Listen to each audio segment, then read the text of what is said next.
வையகம் வாழ்க வையகம் வாழ்க வளமுடன். குரு வாழ்க குருவே துணை. குருவும் நானும். ஒரு முறை மன்றத்துல ஒரு பேராசிரியர் வாழ்த்தும் பயணம் பத்தி நிறைய சொன்னாங்க. அலை தத்துவங்களை பத்தி சொல்லும் போது ரொம்ப பிரமிப்பா இருந்தது. இவ்வளோ இருக்கா வாழ்த்துக்கு? இதெல்லாம் தெரியாமலே ஒரு 30 வருஷம் வாழ்க்கையில வேஸ்ட் பண்ணிட்டோமே. இதெல்லாம் தெரிஞ்சுதான் எவ்வளோ மாற்றங்கள் வாழ்க்கையில வந்திருக்கும், எவ்வளோ சந்தோஷங்களை அனுபவிச்சுக்கலாம் அப்படின்ற ஒரு எண்ணம் ஓட்டம் போயிட்டே இருந்தது. அப்போ பேராசிரியர் சொன்னாங்க, இந்த வாழ்த்தும் வாழ்த்தும் பயனும் இதை நீங்க கேட்டதோடு நிறுத்தாதீங்க.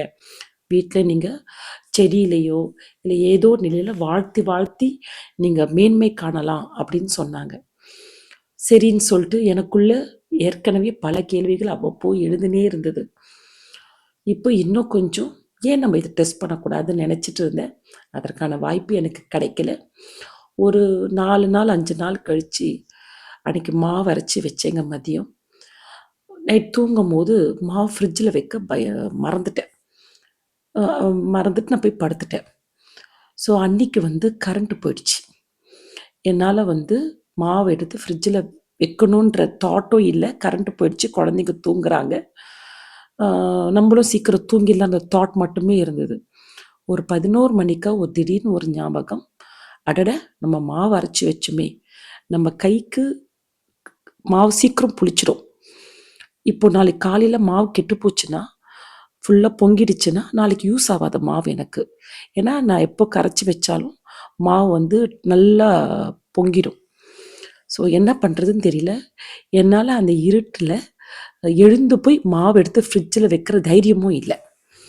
எனக்கு தைரியமும் இல்லை. 2வது வேலையெல்லாம் முடிச்சுட்டு படுத்த பிறகு பசங்க படுத்துட்ருக்காங்க, இப்போ எப்படி எழுதி போகிறதுன்ற ஒரு நிலையும். ஸோ இந்த குழப்பத்தில் நான் இருக்கும்போது, ஆனால் மாவு நாளைக்கு காலையில் எனக்கு வேணும், நல்லா வேணும். அந்த செகண்ட் தான் எனக்கு வாழ்த்தும் பயணம் தலைப்பு சிந்தனைக்கு வந்தது. பேராசிரியர் தான் சொன்னாங்களே, நல்லா வாழ்த்துங்க, நாளைக்கு காலையில் உங்களுக்கு அந்த மாவு உங்களுக்கான அந்த பலன் கிடைக்கும், வாழ்த்துன்னு சொன்னாங்க இல்லைங்களா.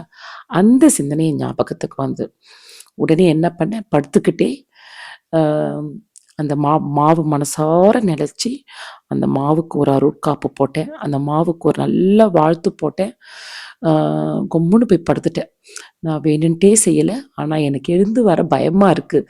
அந்த எண்ணத்தோட அந்த நல்ல அருட்காப்பும் வாழ்த்தும் போட்டு கொம்முன்னு படுத்துட்டேன். காலை எழுந்து பார்த்தா மாவு ஃபுல்லாக பொங்கலை. எந்த இடத்துல பொங்கி இருந்தால் நாளைக்கு காலையில் எனக்கு யூஸ் ஆகும், மறுநாள் காலையில், அந்த நிலையில் திட்டமாக பொங்கி இருந்தது.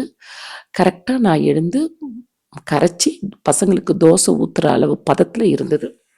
எனக்கு ரொம்ப ஆச்சரியமாக இருந்தது. ஏன்னா இது மாதிரி 2-3 முறை நடந்திருக்கு மறதியில். பட் அந்த மாவு பொங்கி போய் பயனற்று போனதான் நான் பார்த்துருக்கேன். ஆனால் கரெக்டாக நமக்கு தேவையான பதத்தில் அந்த மாவு பொங்கி மறுநாள் பயனுள்ள நிலைக்கு அந்த மாவு இருந்ததை கண்கூடா பார்க்கும்போது, ஒரு வாழ்த்து மாவில் நம்ம போடும்போது இவ்வளோ ஒரு நன்மை கொடுக்குது இல்லைங்களா. அப்போது ஓரறிவு தான் தாவரத்துலேருந்து தான் இந்த சிறுதானியங்கள் வருது.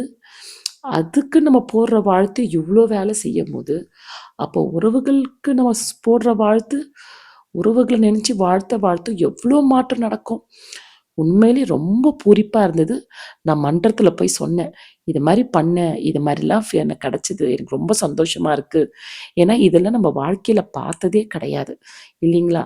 அப்போது இது சொல்லும் போது ஒரு அம்மா கேட்டாங்க, எவ்வளோ பெரிய விஷயம் வாழ்த்துன்றது, அதை போய் இவ்வளோ மாவில் போய் டெஸ்ட் பண்ணி பார்த்துட்டிய கடைசியில் அப்படின்னு என்னை கிண்டல் பண்ணாங்க. அதுக்கு நான் பதில் சொன்னேன், நான் சராசரி பெண்மா, இந்த சின்ன சின்ன விஷயங்கள்தான் தான் எனக்கு தத்துவத்தை புரிஞ்சுக்க முடியும். பெருசாக என்னால் தத்துவங்களை புரிஞ்சுக்க முடியாது. இந்த மாவில் எனக்கு வாழ்த்தும் பயனும் முழுமையாக புரிஞ்சு போச்சு.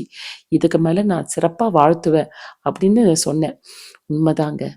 சாமிஜி கொடுத்த ஒவ்வொரு தத்துவத்தையும் வாழ்க்கையில் நடக்கிற அன்றாட விஷயங்களோட ஒத்திட்டு பார்த்து அந்த தத்துவத்தை பயன்படுத்திக்கும் போது, நம் வயமாக்கி கொள்ளும் போது எவ்வளோ பெரிய பிரம்மாண்டங்கள் வாழ்க்கையில் நடக்குது. அப்பப்பா, ஒவ்வொரு பெண்ணுக்கும் குரு ஒரு வரப்பிரசாதம். குரு ஒரு மணிமகுடம். வாழ்க வளமுடன்.